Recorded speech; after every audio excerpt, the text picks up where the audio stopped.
Effects of visual impairment on personality development, verbalism, and mannerism.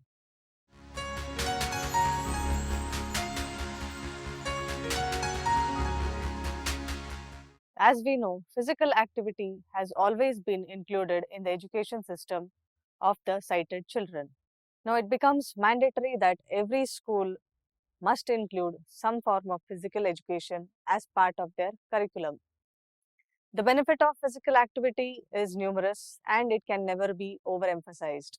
It aids in reducing the heart diseases, keeps the cholesterol levels in check, and controls the blood glucose levels too. Apart from such benefits, physical activity also helps in good psychological balance and generates good sleep. Also, when such activity is taken up outdoors, it further creates a good feeling, thereby improving the stamina levels of the children. Today, since children also undergo lot of stress due to their studies and peer, physical activity is a great stress buster. But unfortunately, the visually impaired children never get an opportunity to get involved in such physical activity due to their loss of vision. As such, they are not able to gain the benefits associated with the physical activity, which leads to lack of balanced psychological and social state of the mind. But their lack of getting such physical activity is not due to their visual disability, but it is because of the lack of encouragement and early intervention to get them into physical activities. The studies have revealed that visually impaired children exhibit higher levels of energy than their sighted peers. This is because the daily routine work that is done by sighted child is done by the visually impaired by burning out more energy. Thus, it is a proof that the visually impaired also can participate in the physical activities. Now, there are several barriers for the non-inclusion of physical activities for the blind. This in turn affects their mental health also. The following gives a deeper awareness about the various barriers and their associated issues. Also, the communication barriers can be overcome by the proper implementation of the various devices and other techniques. This helps in better social interaction of the blind and also in a way makes them all the more independent.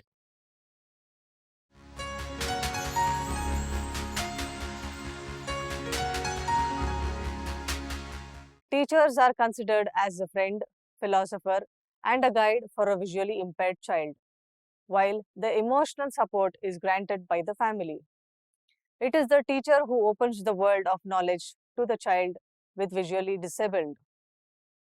The intellectual and social arena requires lot of intervention by the teacher at the right time in order to mold the life of the visually impaired in the right manner. But when it comes to physical education to visually impaired, many teachers are still in the stage of aversion. The following are the reasons attributable for such an attitude of the teacher. First, absence of professional preparation. The major barrier is the lack of information provided to the teacher during their training stage. Not many teachers are aware of the visual impairment and its effects. Also, the need for physical education to even the visually impaired children is never emphasized during the training of the teachers. Teachers must be trained to understand the effects of blindness and inculcate creative techniques to formulate games and other physical activities that are apt for the blind children. Recreational activities and fitness activities must be taught to include both the sighted and the blind children. When awareness is created amongst the teacher, it also helps in bringing out newer ideas of physical activities that will suit the blind also. Second, restriction of curriculum. Many of the physical activities or games like basketball, football, badminton, and so on requires the visual as well as motor skill coordination. This may be very difficult for the blind and they require the assistance of their sighted peers in such activities. But with some modifications, such physical games can be made to suit the requirements of the visually impaired children too. Instead of the normal balls, teachers can make use of auditory balls or balls that is slow moving. They can also change the rule of the game to make it much more convenient to the child with visual disability. Activities like swimming, aerobics, wrestling, gymnastics, and even martial arts are some other forms of physical activities that do not require support of others. This also provides greater independence to the child. Third, speed of the learning process. Quite often, the teachers are under the impression that the visual impaired child can learn at the same pace as that of the sighted peers. But this is not true.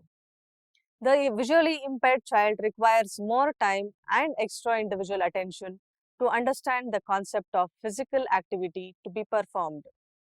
The teacher must be aware of this point and so devote greater time to make the child with visual disability to understand the concept of the game.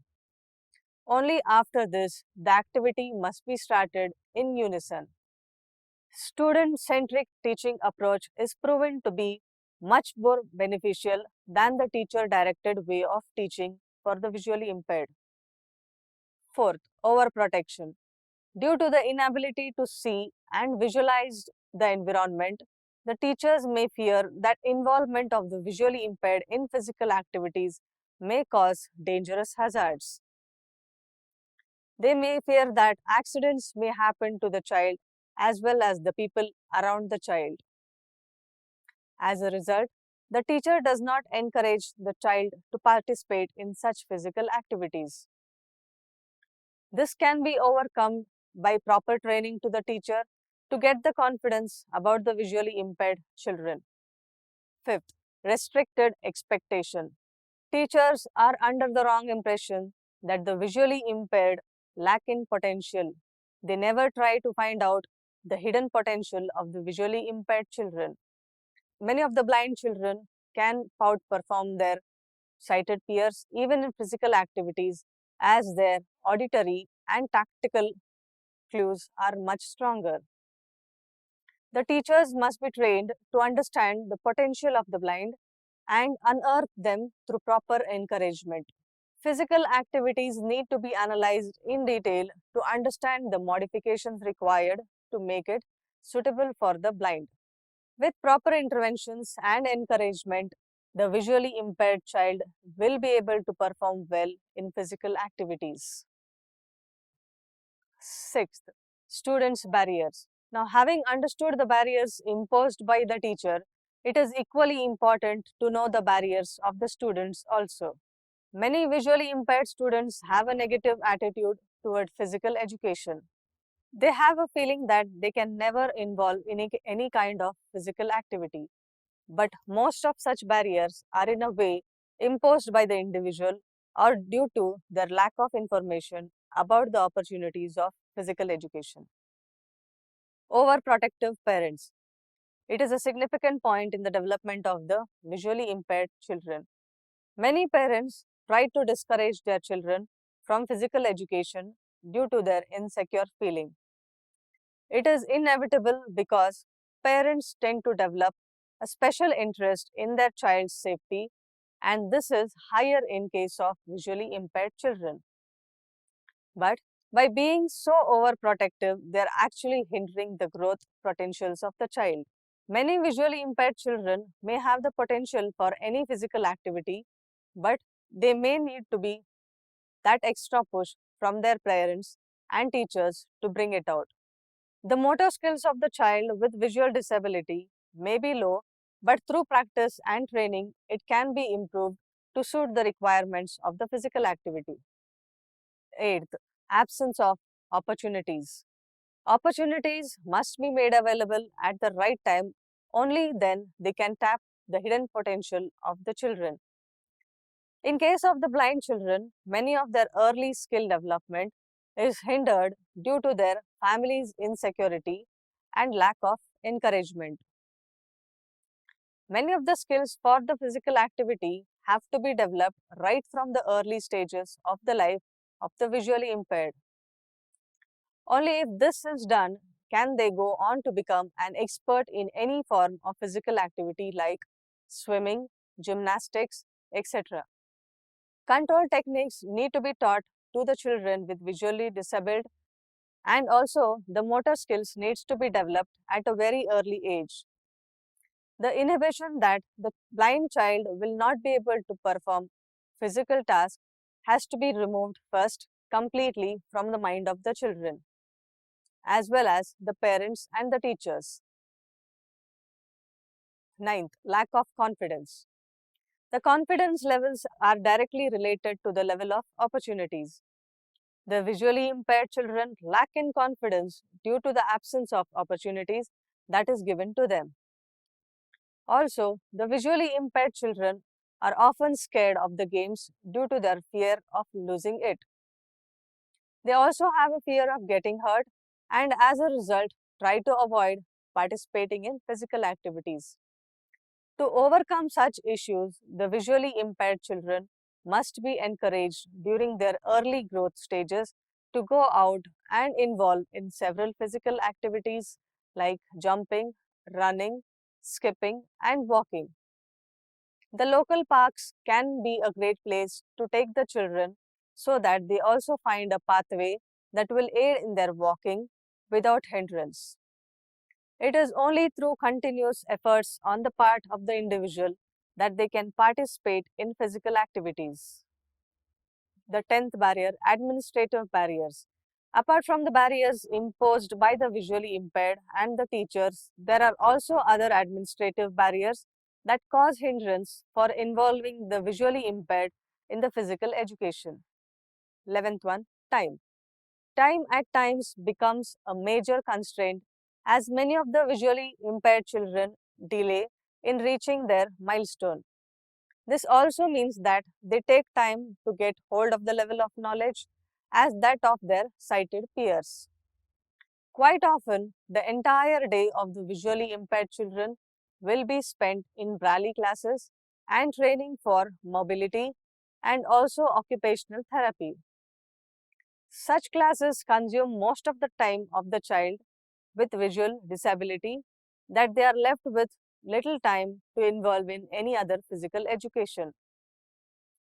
This is not the right kind of attitude. Sighted children also have a very stringent schedule with their studies and other extracurricular activities, but still they are advised to involve in the physical education, and it has become mandatory to include it in the school curriculum also. So the same applies even to the visually impaired children of the same age. No vocational therapy or other classes can replace the physical education. The benefits provided by the physical games and other activities cannot be provided by any other activity. Every child with visual disability must be forced to involve in the physical education of their choice, and proper timetable must be set for the same. 12th, no equipment for the blind.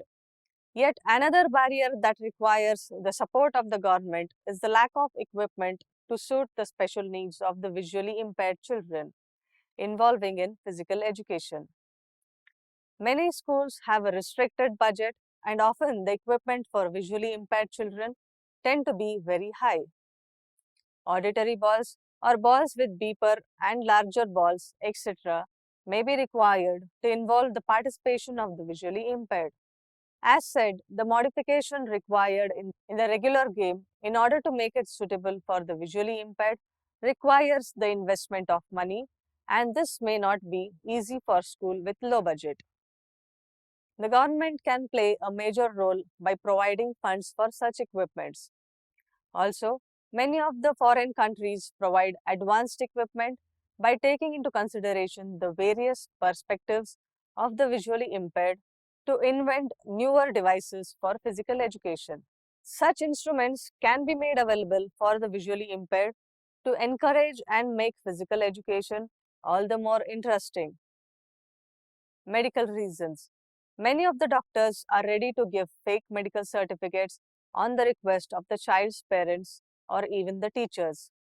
Parents' fear of accidents and also the teachers' incapability to involve visually impaired in physical education, which may lead them to get a medical certificate, stating that the child is not fit to take part in physical education. But such fake medical reasons actually cause hindrance in the normal development of the child. The visually impaired child is not able to experience all the joys of life that his sighted peers do. Also, the child with visual disability is losing all the health benefits that are related to the physical education. The stress levels will be reduced and the confidence boosts up when an individual involves in physical education. The parents must encourage with an open mind their child to participate in the physical education activities.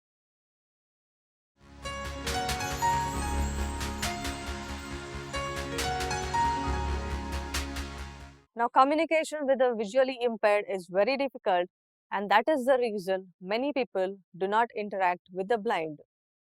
Even the person with visual disability is often embarrassed in the social environment as people around him do not talk in a normal tone. The following methods can help the visually impaired in overcoming this awkward situation and also foster their social interaction.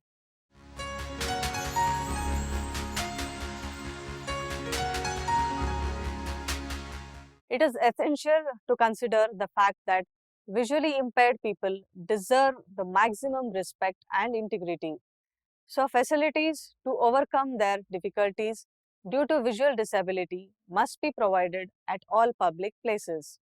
This will help the blind to come out of the house and get free mobility. Also, this helps in communicating easily with the blind and they will be happy to interact in the social sphere. Facilities can be auditory clues, braille formats of all the activities of a place, and many more.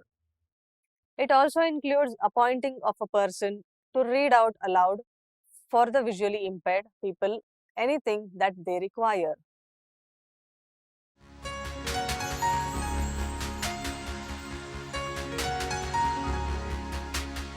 Not most of the blind are ready to accept their visual disability instantly.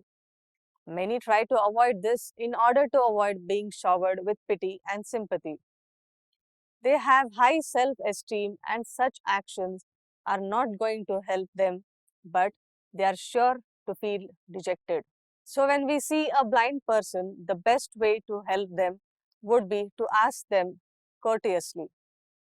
Ask them their requirement in a friendly tone and never be sympathetic.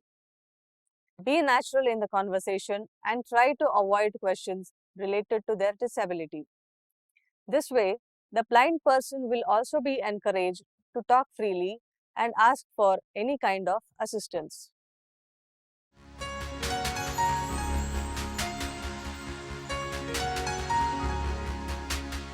Some people may not have a complete loss of vision. They could see partially but still are coming under the category of visually impaired. As a result, the information must be displayed in larger fonts so that even the visually impaired people can read it without any difficulties. Make it all the more brighter so that they do not cause strain to the eyes of the visually impaired. Some people may be blind, and for such people, other forms like braille information leaflet can be handed over so that they get an idea about the place and its surrounding.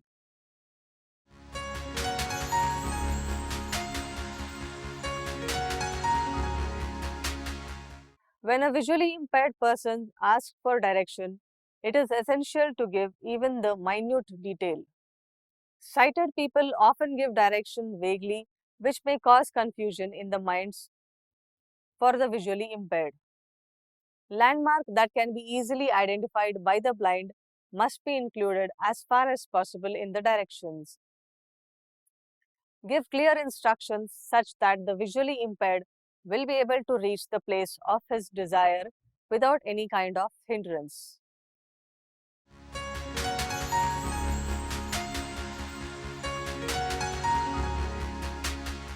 There are many vision aid devices that can be kept handy in shops and other public places to help the visually impaired people. Items like magnifiers, blood pressure meters, those talks, elevator button with audible sounds, elevators that calls out the floor number, talking scales, and so on.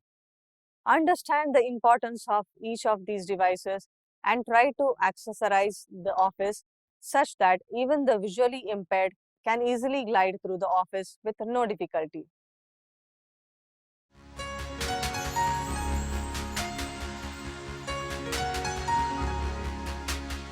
Regular print modes as well as braille system must be employed as far as possible. In offices, departments, and shops, this aids in easy verification for the blind. Forms, if required to be filled, must also be provided in braille system, which again makes the blind able to fill it independently.